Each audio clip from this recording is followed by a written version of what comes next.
Quantos vieram adorar o Senhor? Quantos vieram aqui adorar o Senhor porque sabe que o socorro é dele? Quantos vieram adorar o Senhor porque sabe que o consolo é Ele que dá? Aleluia, glória a Deus. Então você veio no lugar certo. Aleluia, você veio no lugar certo, porque Deus tem uma palavra para cada um de nós nesta tarde. Deus já tem falado grandemente aos nossos corações pela manhã, no intermediário, e vai continuar falando conosco nesta tarde para a glória do seu nome. Quero desde já agradecer a Deus a rica oportunidade. É o Senhor que nos proporciona estar na presença dEle. É o Senhor que faz gerar em nós vontade de o procurar. E quando nós o procuramos, Ele se deixa ser achado por nós. Olha que palavra maravilhosa. Vai se ligando na palavra, porque é a palavra que gera em nós transformação. É a palavra que gera em nós mudança. É a palavra que faz a gente chegar aqui triste, mas sair de posse de vitória. Sair com a cabeça erguida. Sair jorrando a palavra de Deus pela boca. E o inimigo ele sai da nossa frente e a vitória é nossa. É a palavra que faz isso. Aleluia. Então eu agradeço a Deus a oportunidade. Eu agradeço ao nosso pastor, a nossa diretora, a irmã Antônia, que tem dirigido este trabalho com muita sabedoria, glória a Deus, e tem colocado essas irmãs que estão aqui na direção, a irmã Érica, a irmã Maria, a irmã Jeane, estão na direção desse trabalho, glória a Deus. O peso é grande, mas a recompensa é gloriosa, aleluia, glória a Deus.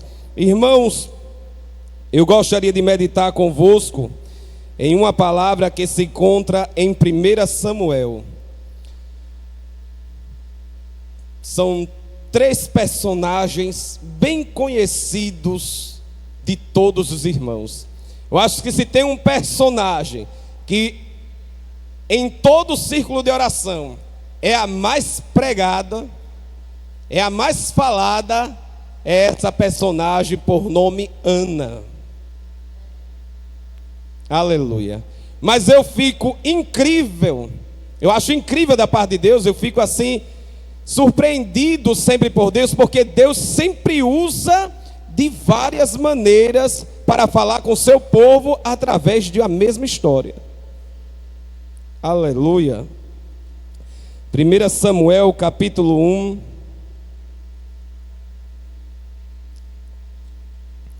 Vamos começar a partir do primeiro versículo, que diz assim, acompanhe a palavra.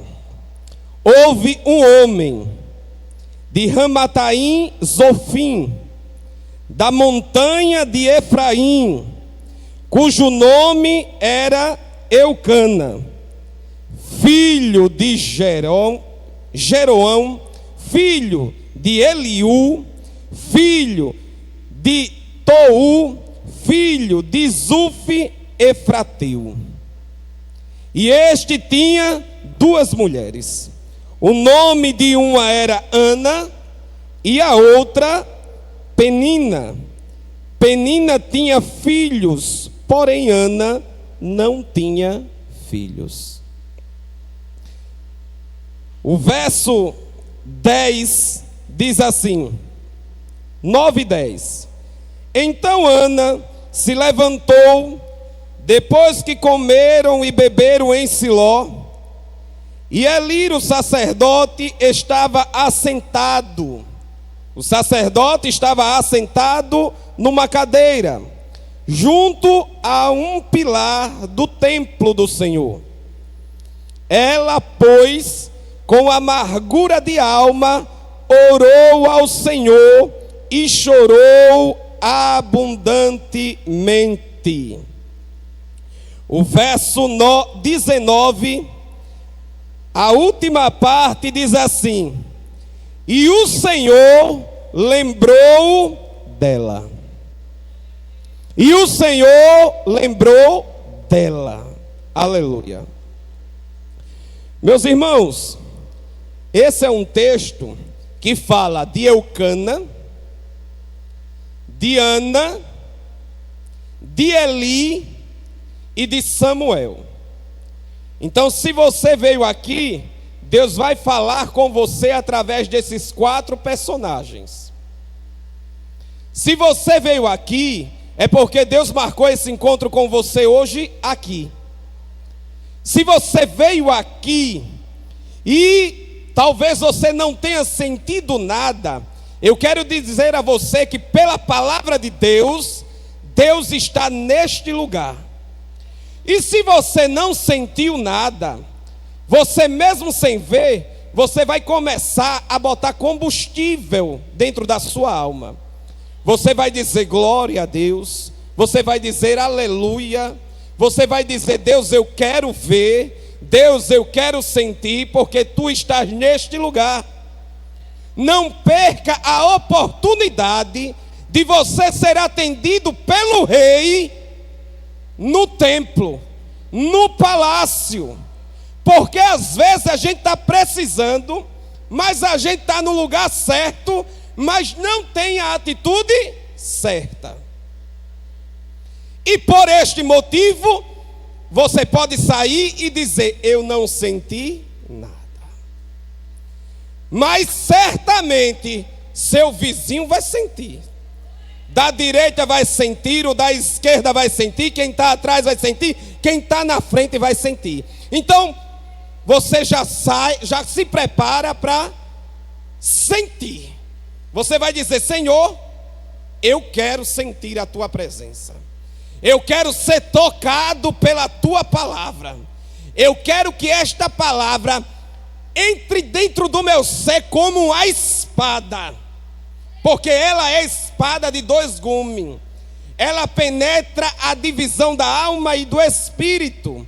E ela é apta para discernir os pensamentos e as intenções do nosso coração, do nosso ser.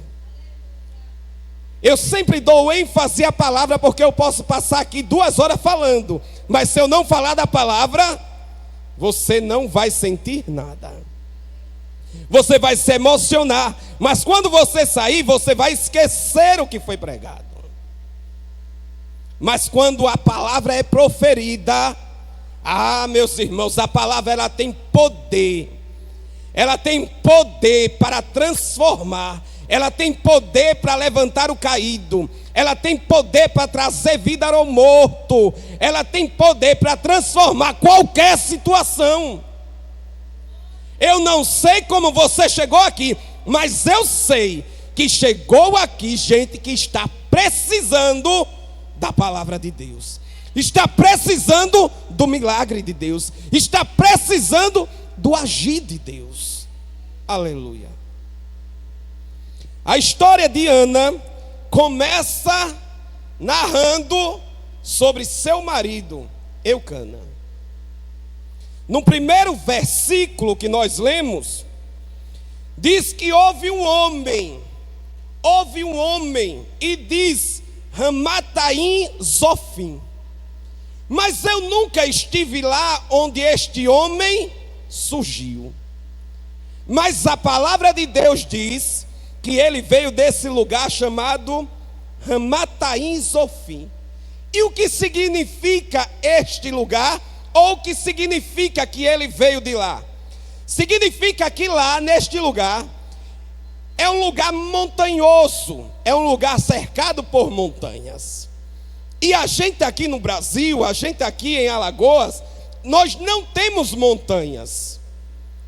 Nós temos serras, mas montanhas não faz parte do relevo, não faz parte da geologia da terra brasileira. Você pode bater os 4 cantos do Brasil, mas você não vai encontrar cadeias de montanhas. Você vai encontrar morro ou serra. Este homem surge em um lugar que era cercado por montanhas. E nesse lugar onde ele estava, era conhecido como vigilante entre dupla altura, ou vigilante em alturas. O Senhor Jesus diz através do seu apóstolo Paulo que nós devemos vigiar, Foi tema desse círculo de oração no ano passado.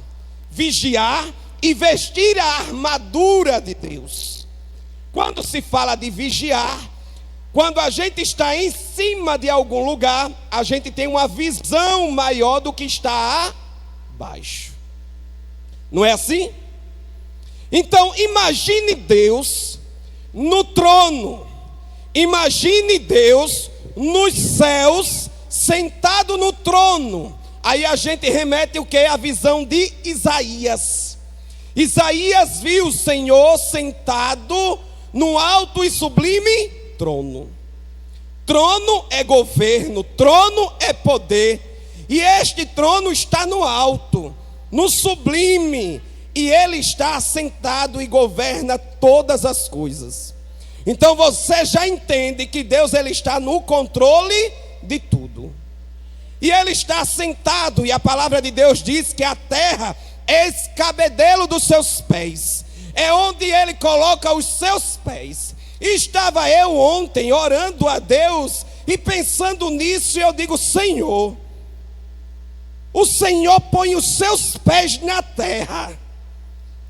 O Senhor tem autoridade em todo o lugar, mas seus pés estão na terra. E onde é que este vaso está? Na terra. E essa terra é tão feroz em nós, porque nós lutamos, estamos na terra, mas não pertencemos à terra, e temos que lutar diariamente para ser espiritual e deixar de ser terreno, carnal. Mas os pés do Senhor estão na terra.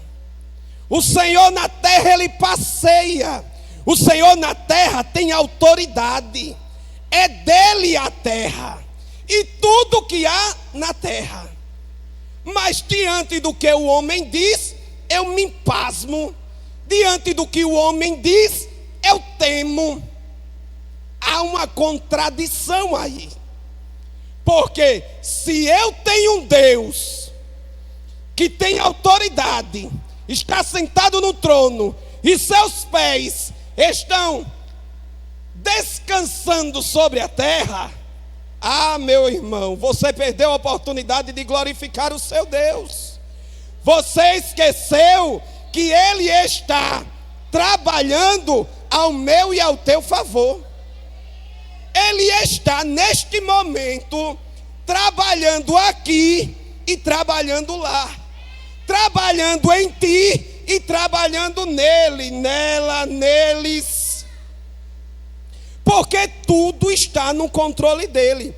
E mesmo que você falhe, ele não perde o controle, porque ele é Deus. A Bíblia diz que ele não é homem para que minta, nem filho do homem para que se arrependa. Operando Deus, quem impedirá? Aleluia, glória a Deus. Mas eu louvo a Deus que mesmo sabendo que nós somos falhos, Ele nos escolheu.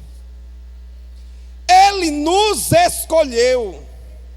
Ele nos escolheu. Olhe para o seu irmão, olhe para a sua irmã e diga: você tem dono. Você tem dono. Glória a Deus. Houve um homem vigilante em dupla altura. Ele era da montanha de Efraim, cujo nome era Eucana. E o que significa Eucana? Deus tem protegido. Deus tem protegido.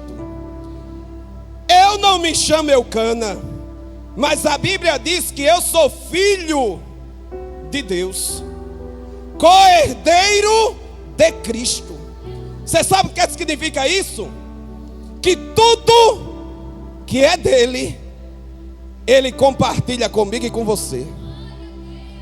Tudo que é dele, Ele compartilha comigo e com você. Hoje eu escutei uma irmã chegou e disse: eu queria uma secretária que eu desse a ela autoridade para que ela fizesse tudo que eu preciso fazer. Eu lembrei, irmã Maria, de Jesus. Jesus, ele disse: eis que vos dou poder. Poder para fazer o quê? Tudo o que ele fez. E além do que ele fez, ou seja, mais do que ele fez, enquanto ele estava homem, exercendo seu ministério na terra. Então o Senhor, ele nos dá. O Senhor, ele nos outorga. Ele dá uma procuração, dizendo que você e eu temos poder para fazer além daquilo que ele fez. Isso é terrivelmente bom. Por quê? Porque Deus, ele nos dá. E se ele nos deu, ele passou uma procuração. Qual é a procuração? Olha, a palavra. Quando eu comecei a falar aqui, eu disse que é essa palavra que te dá poder. É essa palavra que te faz ser. Que te faz ser o quê? Vitorioso em toda e qualquer situação. Aí você pode se perguntar, porque o diabo, ele é astuto, ele é sagaz. Aí ele te faz olhar e dizer: e por que eu não estou vencendo? Mas aí Deus, na sua infinita misericórdia, ele diz: pega essa palavra e come esta palavra. E comer esta palavra significa se alimentar desta palavra. Se você tem oportunidade de se alimentar dessa palavra, mas você não se alimenta, você fica raquítico espiritualmente. Você se enfraquece espiritualmente. Você olha para a situação que você está e você não vê esperança. E aí a gente fica com a ciência de que é filho de Deus, mas não vive como filho de Deus. A gente lembra de quem? Quem era que estava na casa? Quem era que vivia com o pai, tinha tudo, mas não usufruía de tudo que o pai tinha? O filho não era o filho pródigo, era o irmão do filho pródigo. O filho pródigo sabia que tinha e pediu antes do tempo. Esse é o perigo de se antecipar às coisas. Mas ele passou e se arrependeu e voltou. Mas quando ele voltou, o irmão dele, que estava na casa, reclamou com o pai: tu nunca me deste um cabrito para assar e se divertir com meus amigos. Ou seja, ele estava dentro da igreja, ele dizia que era filho, ele adorava como filho, mas não se servia do que o pai tinha para dar. E quando é que a gente se encontra nessa situação? Quando a gente tem o poder e não usa o poder. Quando a gente tem a palavra e não se alimenta da palavra. Aí a gente está, mas não vive o que escuta. Porque a gente não tem contato com o alimento. Aleluia.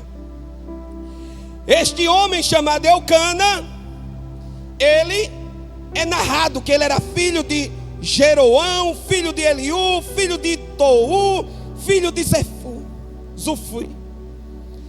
Eu vejo aqui uma história. Eu vejo aqui, quando a gente olha para trás e diz: eita, eu sou filho de fulano, que é filho de cicrano, que é filho de beltrano. Tem gente que se utiliza do nome para dizer quem é. Eu vejo aqui que Eucana tinha história. Eu vejo aqui que Eucana tinha antecedentes. E se é mencionado aqui é porque estes eram homens valorosos. Porque ninguém pega para contar a história sua e dizer o que era que tinha de ruim quando contar. Ninguém menciona quem fez vergonha. Só menciona o que traz importância. Então Eucana, ele tinha uma história. Mas o texto diz que Eucana tinha duas mulheres. E aqui a história ela fica meio complicada, porque a gente vai vivendo a nossa história, a gente vai lutando e vivendo a nossa história. E na nossa história, irmã Cristina, tem as nossas escolhas, tem a vontade de Deus, e tem a hora em que você escolhe o que Deus quer e escolhe o que você quer. Não é assim?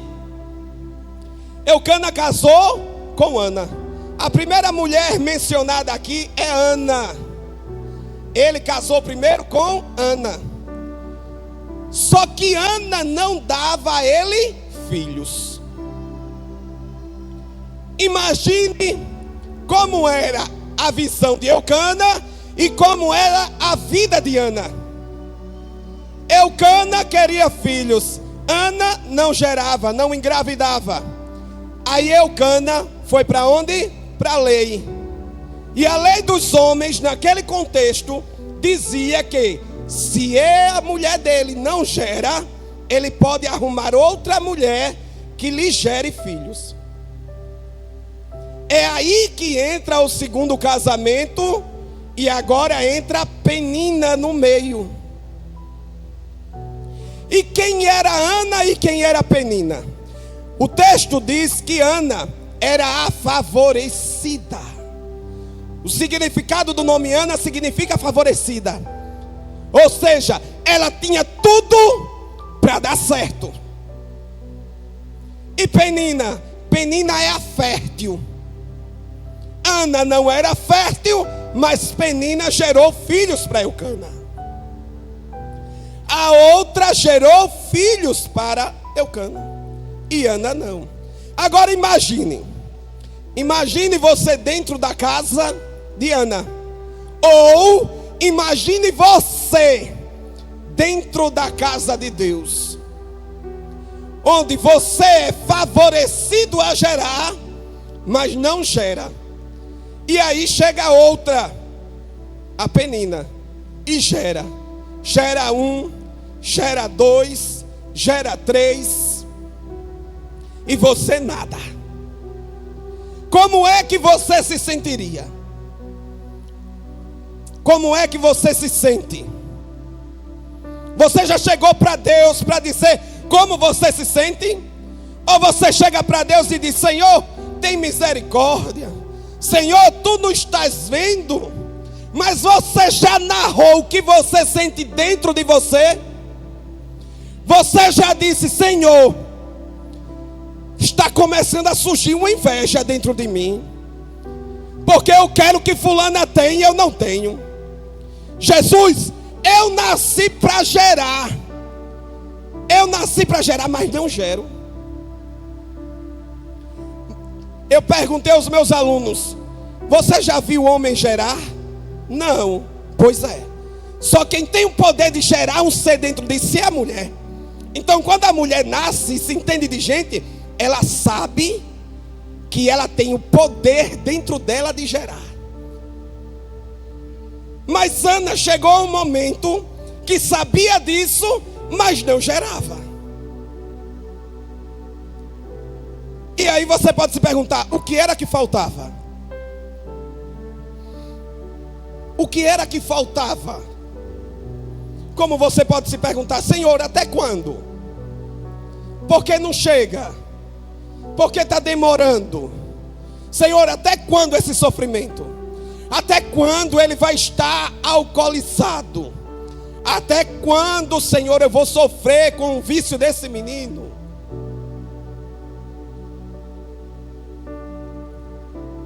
Penina tinha filhos, no plural, porém Ana não tinha. Irmãos, quando você nasce e você sabe que aquilo que você quer, toda mulher pode ter.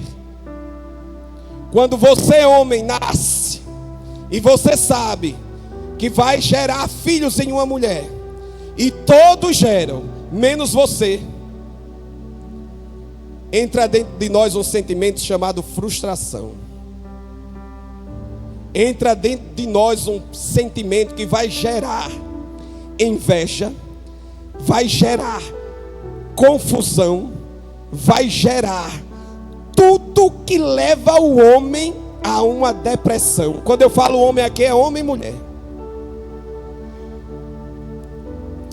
E aí temos a personagem Penina, que tinha filhos. E Penina, a gente sabe que no decorrer da história vai dizer que ela disputava com Ana. Ela era competidora com Ana. Mas a gente vai chegar lá ainda.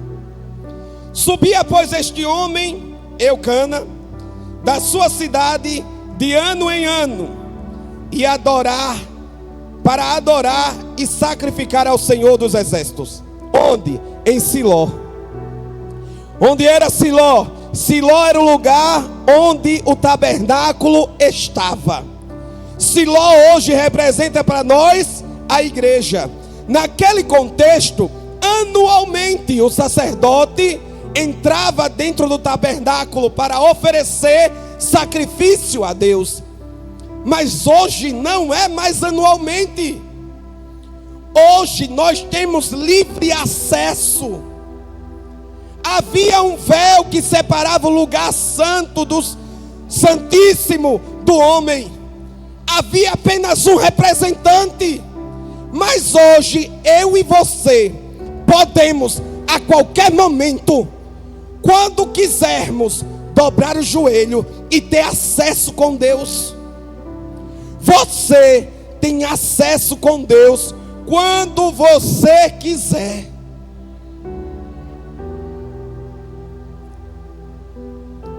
Quando você quiser.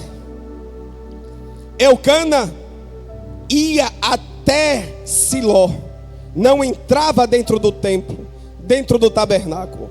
Ele entregava o seu sacrifício ao sacerdote e o sacerdote oferecia. Então eu entendo que Eucana era um servo do Deus Altíssimo. E ele tinha filhos com Penina, mas sua primeira esposa, a qual ele amava, era Ana. Ele pegava toda a sua família e ia para o templo. Todos os anos.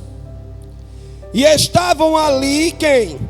Os sacerdotes do Senhor, Ofni e Finéias, os dois filhos de Eli.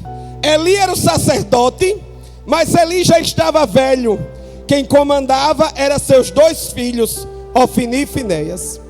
E o contexto político daquele momento não era tão favorável, porque quando você vai descorrer lendo sobre a história, você encontra que Ofni e Finéias, eles deturpavam a palavra de Deus.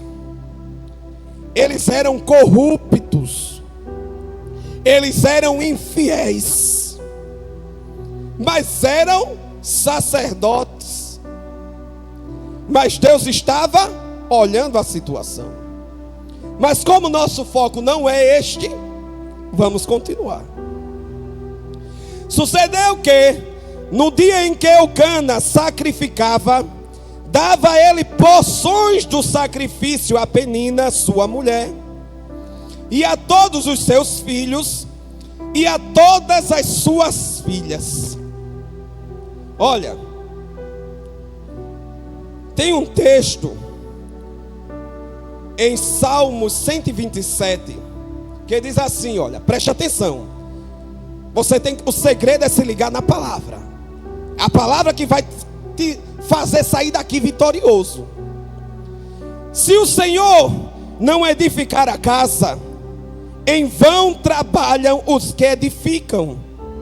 Se o Senhor não guardar a cidade, em vão vigia o sentinela. Veja que o texto lá diz que aquele homem nasceu em um lugar que tinha montanhas, que eram vigilantes. Mas se a tua confiança não estiver no Senhor, tu pode cercar a tua casa, tu pode andar armado, tu pode fazer o que tu quiser, mas nada vai trazer segurança a ti.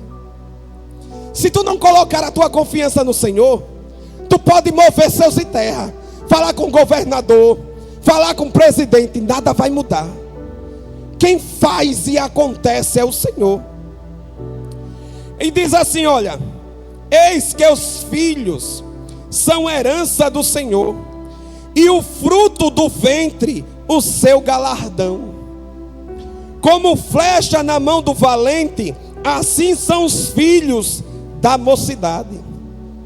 Eucana tinha muitos filhos com Penina, muitos filhos, mas com a mulher amada ele não tinha nenhum. E a sua porém Ana, no verso 5 de Samuel, porém Ana dava uma parte excelente, porque ele amava Ana, porém o Senhor lhe tinha cerrado a madre. Porque Ana não podia ter filhos? Porque o Senhor cerrou a madre dela. Porque ainda não chegou a tua bênção? Porque o Senhor ainda não permitiu chegar. E por quê? E por quê?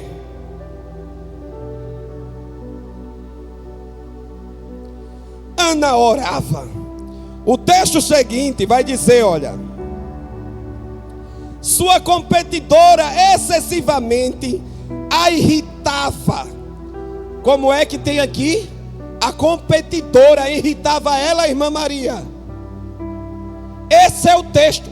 Irritava ela. Quem era que ficava irritada? Era Penina? Era Ana. Ana ficava irritada. Ana ficava irritada. Para a embravecer, para tornar Ana brava, porquanto o Senhor lhe tinha cerrado a madre. O texto seguinte vai dizer que Ana ia para o templo e orava. Incessantemente ela buscava a Deus. Buscava pelo quê? Pelo filho. Ao ponto de Ana não ter mais o que falar. Será que Ana não se irritava com Penina?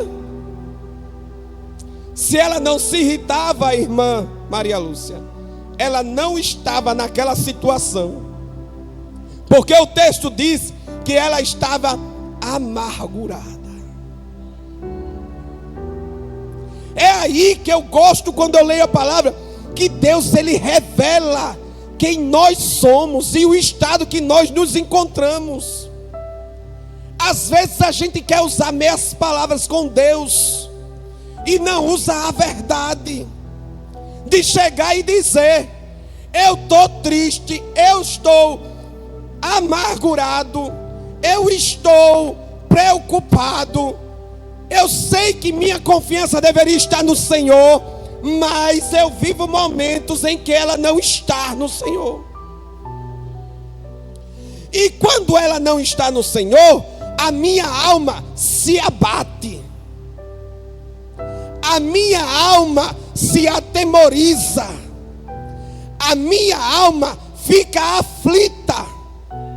Aí o salmista Davi, ele vai dizer: por que estás abatida, ó minha alma?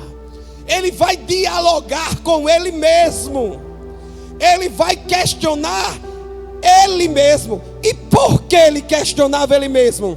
Porque dentro de nós, além da alma, existe o espírito. E o Senhor ele diz que o espírito está pronto, mas a carne é fraca. Ou seja, o espírito pertence a Deus. O espírito sempre está pronto, mas se a sua carne estiver forte o suficiente, ela vai contender com o seu espírito. E se eu não me alimento desta palavra, eu vou enfraquecer. E quando eu estou fraco na palavra, a carne prevalece. E não é só o sentido de pecar, é o sentido do medo me afligir, da angústia me tomar, da sensação de falta de esperança tomar conta da minha mente, ao ponto da minha carne sentir e eu adoecer.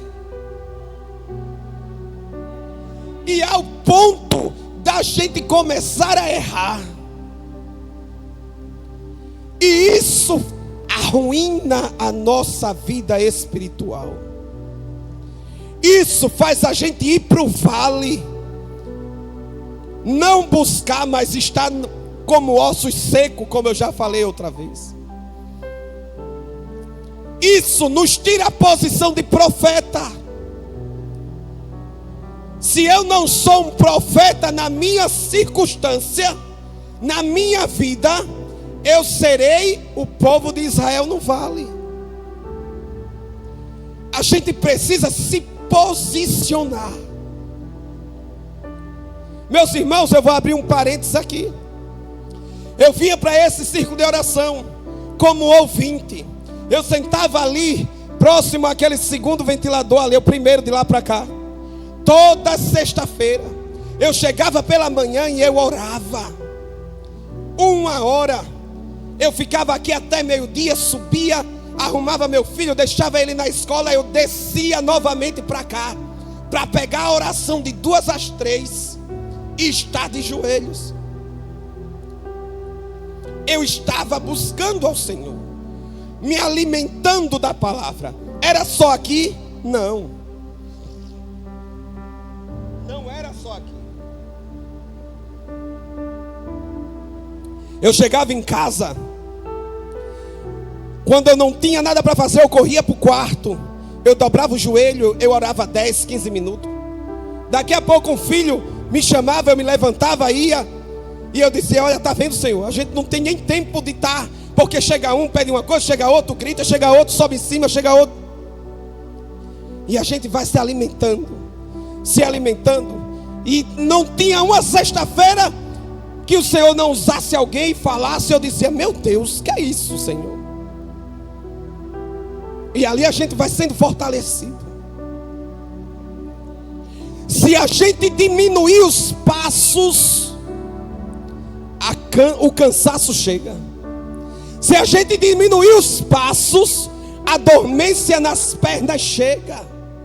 Se a gente diminuir os passos, a gente sente o joelho doer. A gente tem que ser constante. Constante. O segredo é a perseverança. Você quer vir na sexta, já quer sair de posse, já quer estipular o dia da sua bênção e não volta mais. Aí o Senhor disse: oxe, se eu te der a bênção agora, tu se desvia da minha presença, e eu, de vez de te ganhar, eu te perco. Se a gente der o dinheiro que o filho da gente quer na hora que pede, ele vai estragar todo o dinheiro. Se a gente der o lanche toda vez que fizer a compra e der todo o lanche, ele acaba com tudo e não tem nada para depois. E o Pai é diferente de nós? Não. A gente precisa ver com os olhos do Senhor. A gente precisa ver o cenário com os olhos do Pai. Mas você está vendo com os olhos humanos. Para ter os olhos do Pai, é preciso ter relacionamento com o Pai.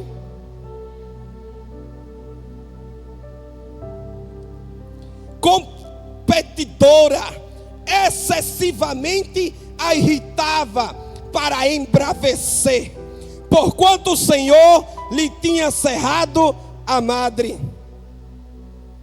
E assim o fazia ele de ano em ano. Quando ela subia à casa do Senhor, assim a outra a irritava, pelo que chorava e não comia. Deus narra aqui para nós a situação que Ana se encontrava. Irritada, algumas das vezes embravecida, ao ponto dela perder a vontade de se alimentar. Quem fazia isso? Penina. Quem faz isso comigo e com você?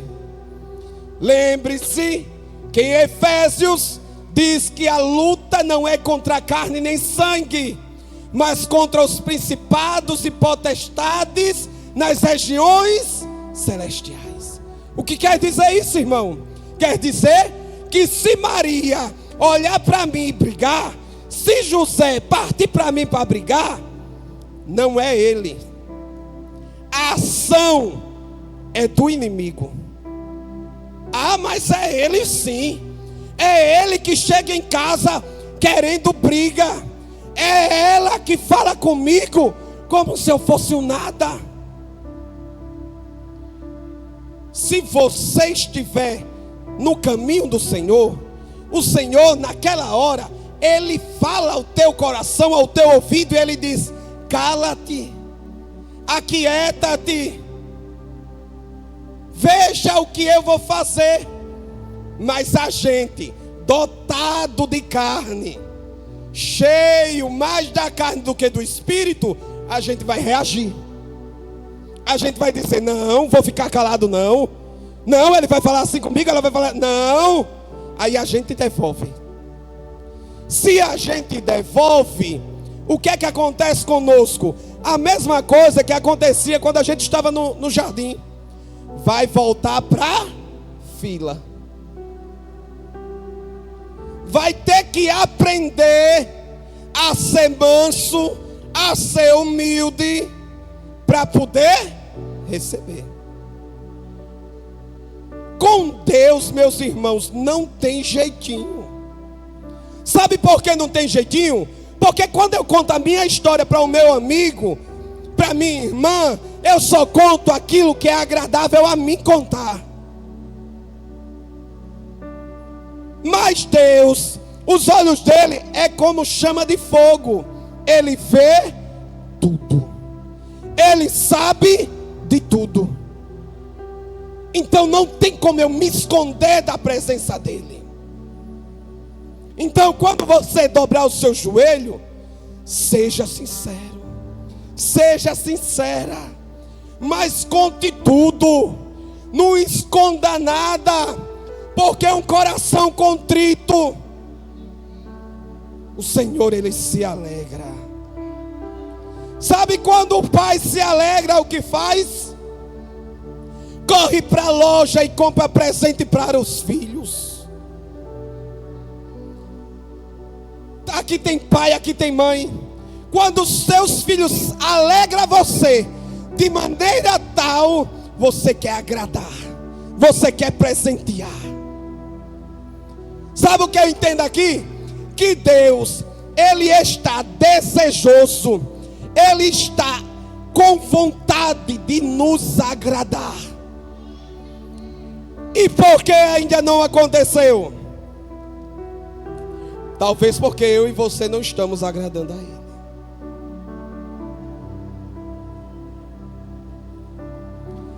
Então Eucana, seu marido, lhe disse: Ana, por que choras? Olha a pergunta.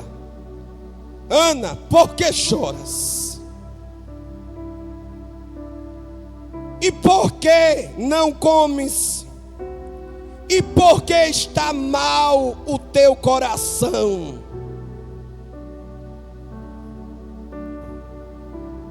Olha como estava a vida de Ana.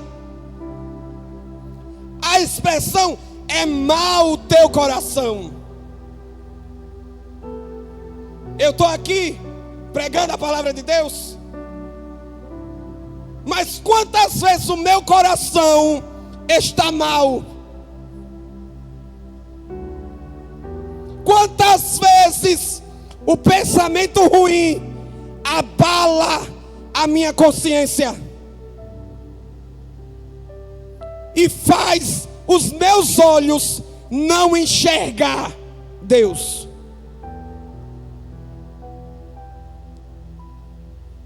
Por um acaso eu e você somos feitos de matéria diferente? Somos carne, somos pó. E é por isso que Deus, na sua infinita misericórdia, nos anima com a sua palavra. Aleluia. Porque Ele não abandona. Poderá uma mãe esquecer do filho? que amamenta. Todavia, eu não me esquecerei de vós. Se até vós que são maus sabe fazer o bem, quanto mais o teu Deus, que é bom. Deus é bom. Aleluia. Então Eucana, seu marido, lhe disse: não te sou eu melhor do que 10 filhos? Eu entendo aqui que mesmo Ana, estando com o coração mau, irritada, esbravecida, Eucana dava todo o amor que tinha a Ana. Muitos de nós confundimos sentimento com ação, ou ação com sentimento. Às vezes tem filhos nossos que acham que dizer eu te amo faz você pensar que é amada. Mas se não tiver a prática, você não sentirá que é amada. Se não tiver a prática, você não sentirá que é amado. Aí o inimigo tem agido fortemente dentro dos lares. Por quê? Porque o filho diz: ah, mãe, eu te amo. Ah, pai, eu te amo. Mas desonra na rua. Mas desonra dentro de casa. E o pai e a mãe não faz nada. Irmão, é para fazer alguma coisa? Alguma coisa é para ser feito. Mas esse alguma coisa tem que estar dentro da palavra. Tito, o apóstolo Paulo escrevendo a Tito, ele diz assim, ó: Jesus Cristo, o qual se deu a si mesmo por nós, para nos remir de toda iniquidade e purificar a si um povo seu, especial, zeloso e de boas obras. Então eu entendo que nós, como povo de Deus, somos especiais, somos zelosos e somos de boas obras. Fala disto, exorta e repreende com toda a autoridade.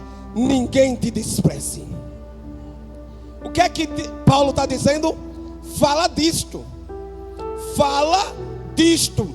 E exorta. E repreende com toda a autoridade. Pai, mãe, o que é que eu devo fazer em casa? Falar disso. Falar disso. Exortar e repreender dentro da palavra. O que foi que eu disse no início? Sem palavra não tem mudança. Sem palavra não tem mudança. Se a gente for caminhar em todo o livro de Samuel, a gente vai ver que o povo se encontrava numa peleja contra os filisteus. O povo estava na guerra, mandou buscar o quê? A arca da aliança e levou para a guerra. Quem estava no comando da guerra? Ofni e Finéias. Quem era Ofni e Finéias? Diante de Deus, diante do povo era sacerdote, mas diante de Deus estava em pecado. Levou o povo para a guerra. Chegou na guerra, manda buscar a arca. Quando trouxeram a arca, que representava a presença de Deus, a arca fez alguma coisa? A presença de Deus estava lá. A arca fez alguma coisa? A arca foi levada. Foi levada pelos filisteus. Quando botaram a arca dentro do templo de Dagon, Dagon caiu ajoelhado diante da arca. Quando levaram a arca para outro povoado, o povo foi acometido de doença. quando a arca está no lugar errado, nada fica diante dela, porque a presença de Deus manifesta glória nas trevas. Agora, quando eu e você, que representamos a arca, não estamos dentro da palavra, não vencemos nada. Mas se onde a presença estiver a palavra, há mudança, há milagre, há transformação. O povo tinha a presença, mas não ganhou a guerra. Por quê? Porque colocaram a presença em um recipiente. A presença de Deus não deve estar guardada na palavra. Ela não deve estar contida aqui dentro. A palavra tem que vir para o nosso coração e do nosso coração ser refletida para o mundo. Quando ela é refletida, ela é a glória. Irmãos, a palavra está meio dura, não está? Mas é a palavra. Você vai sair daqui hoje de posse da palavra. Você vai vencer hoje de posse da palavra. O povo aqui se voltou contra Deus. E Samuel, quando nasceu e se tornou sacerdote, reuniu todo o povo. Reuniu todo o povo em Mispa e trouxe restauração com a palavra. Esdra reuniu todo o povo e trouxe avivamento com a palavra. Josias reuniu todo o povo quando achou a palavra e leu a palavra para o povo. O Senhor andava na terra pregando a palavra, e a palavra produzia a mudança, e a palavra gerava o milagre.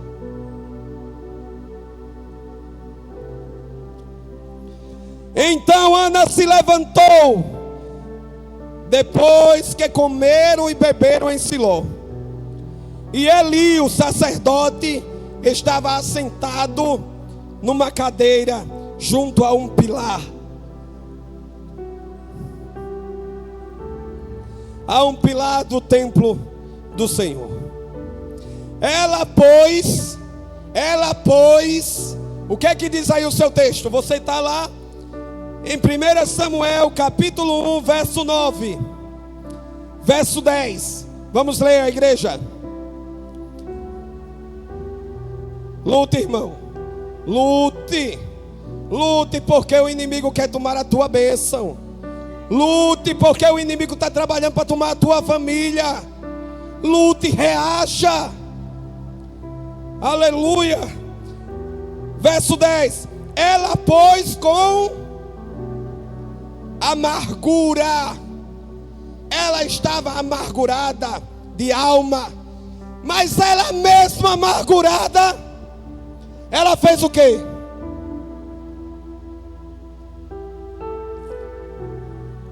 Ela mesma amargurada, ela fez o quê, igreja?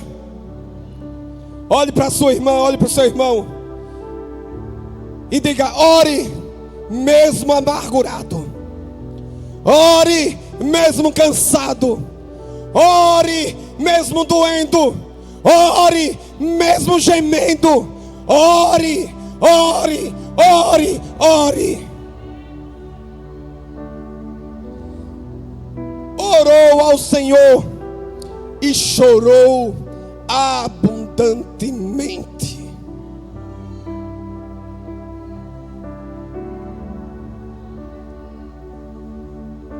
Se Deus te trouxe nesta tarde, Deus não te vê como um pequeno. Se Deus te trouxe nesta casa, Deus não te vê como o último. Se Deus te trouxe nesta casa, Deus te vê como um soldado. Deus te vê como um valente. Deus te vê como aquele que vai pelejar e vai vencer. Deus não gasta seu tempo em vão. Deus não gasta seu tempo em vão. Se Ele te trouxe, é porque algo Ele quer fazer na minha e na tua vida. Ela orou. Ela orou. E ela fez o que, igreja? Ela votou.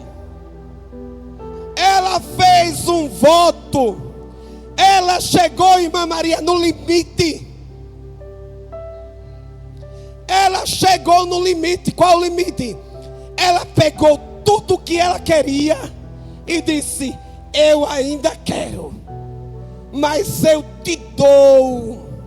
Eu pego o que eu quero e coloco nas tuas mãos. Eu pego o que tu me der e digo: é teu de volta.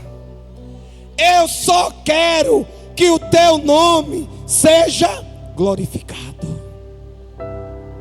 Foi assim que Ana orou. Como é que alguém pega o que queria, o que passou 20 anos sofrendo? Eucana tinha filhos. Cada filho aí pode ir 9 meses com tempo de recuperação, 1 ano para cada um. Minha avó teve 11 filhos, escadinha, todo ano um. Penina teve muitos, e Ana ali, angustiada, sofrendo, mas buscando, angustiada, sofrendo, mas orando, angustiada, sofrendo, mas no templo. Olhe que ela se posicionou, olhe que ela tomou uma atitude. Se fosse eu e você, às vezes a gente pega o que é sagrado e vende logo, porque não chega logo a minha bênção. A gente vai lá fora e negocia com o mundo. A gente fica dentro da igreja sem usufruir da bênção. A gente causa mexerico, a gente causa contenda. A gente se torna alguém amargurado. Mas Ana, ela estava todo ano orando, todo ano clamando, amargurada, aflita, mas ela estava orando. E ela voltou e disse: Senhor, Senhor dos exércitos, se benignamente atentares e da tua serva te não esqueceres, mas a tua serva deres um filho varão, ao Senhor o darei por todos os dias da sua vida, e sobre a sua cabeça não passará navalha. Ela consagrou antes, ela consagrou durante, e ela entregou na hora certa.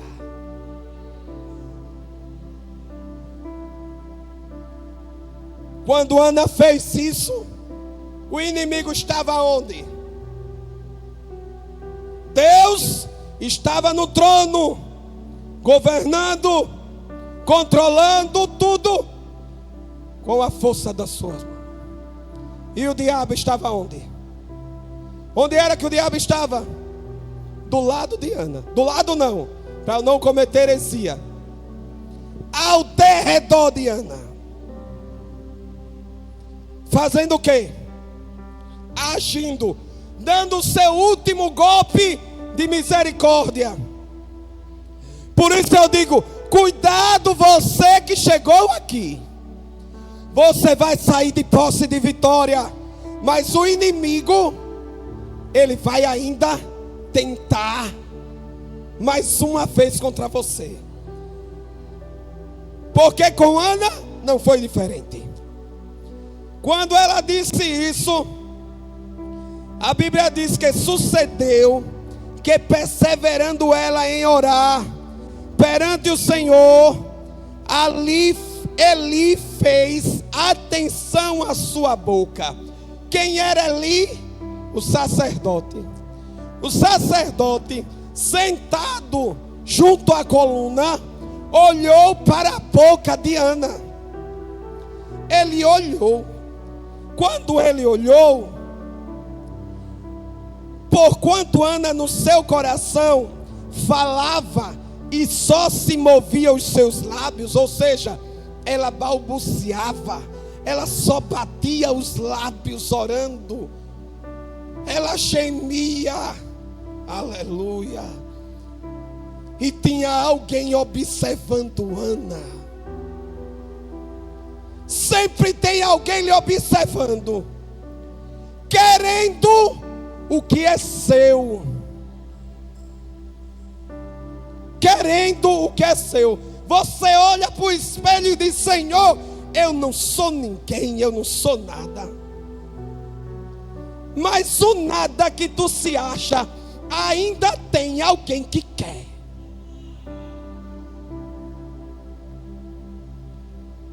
Sucedeu que, perseverando, porquanto Ana no seu coração falava,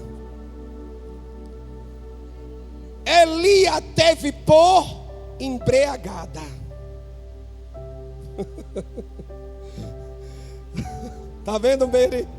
Como Deus é fiel, como Deus é grande. Eli, o sacerdote, olhou para Ana e viu ela embriagada.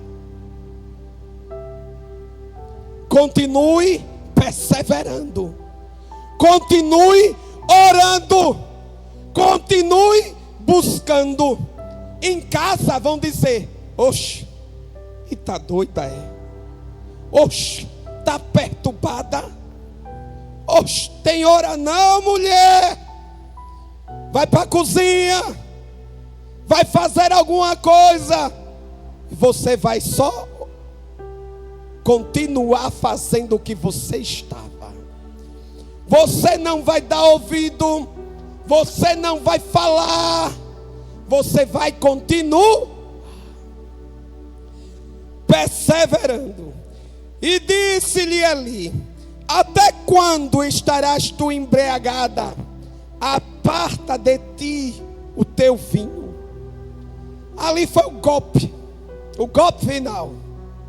Porque aquela mulher amargurada, cansada, atribulada, ela poderia dizer: meu Deus, o sacerdote que deveria orar por mim, agora me julga como uma mulher embriagada.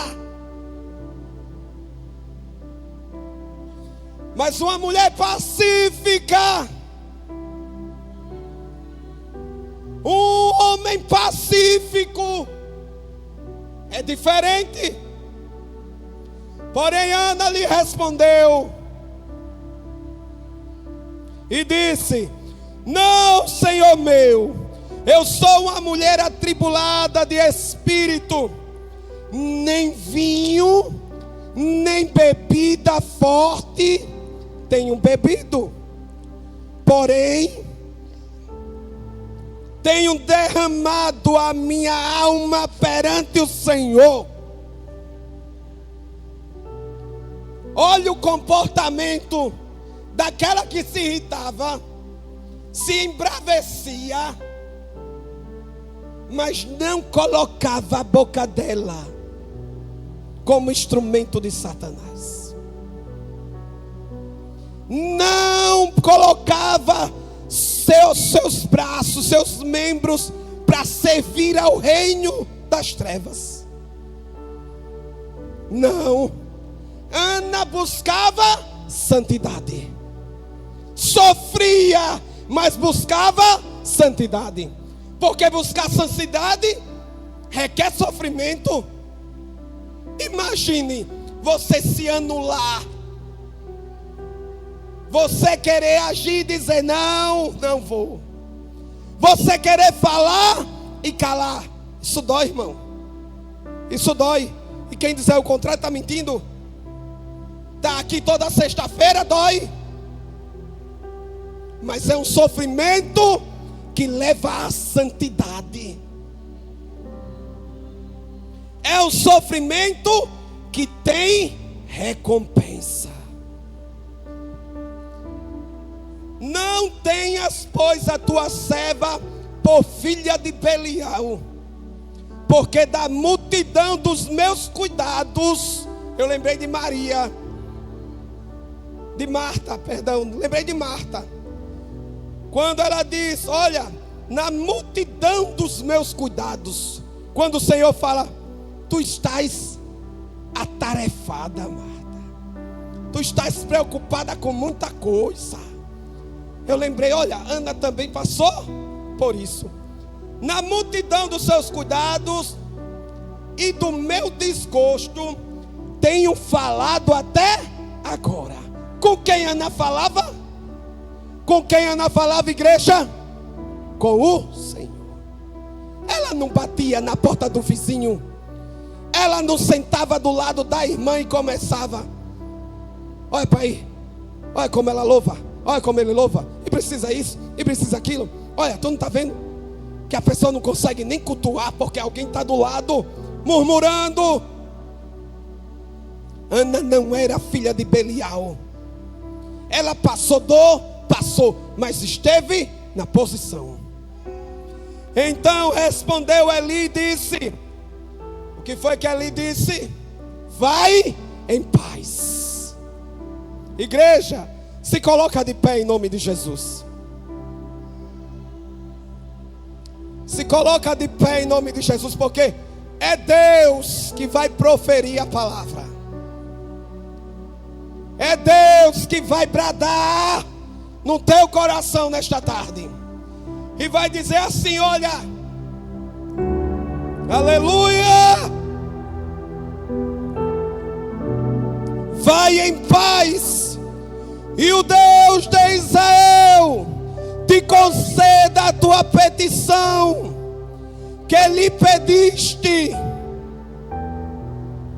Vai em paz, porque Deus está concedendo a petição que tu tem pedido. Quando Jesus deliberava milagre, quando Jesus fazia, ele não precisava de muitas palavras. Ele dizia, assim seja, assim se faça, receba, vá em paz, aleluia. E disse ela, ache a tua serva graça em teus olhos. Assim a mulher se foi. Assim a mulher se foi seu caminho e comeu. E o seu semblante já não era triste. Sabe como é que tu vai sair daqui? Alegre, feliz, radiante. Radiante, por quê? Porque tu já estás gestacionando a tua bênção. Já está dentro de ti. Deus já colocou. É na hora da palavra. Foi a palavra proferida pelo sacerdote. Não foi mover, foi a palavra. O Espírito Santo se move nesta tarde, mas é a palavra que vai agir. O Espírito Santo vai estar se movendo dentro do teu lar, mas é a palavra que vai agir. E levantaram-se de madrugada e adoraram perante o Senhor. Vamos adorar. E voltaram e vieram à sua casa a Ramá. Eucana conheceu a Ana, sua mulher, e o Senhor se lembrou dela. O O Senhor se lembrou de você. O Senhor se lembrou de nós. Aleluia. Aleluia. Irmã Quitéria, cadê a irmã Quitéria?